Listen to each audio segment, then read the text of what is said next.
अनार, आ, आम,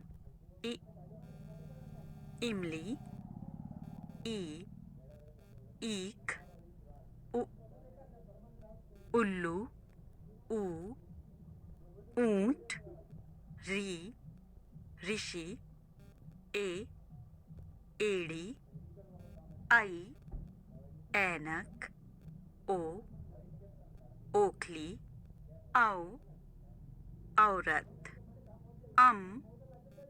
अंगूर, अहा। अहा का सीधा प्रयोग नहीं है। इसे अक्षर के बाद में 2 बिंदु डालकर लिखा जाता है। उदाहरण के लिए प्रातः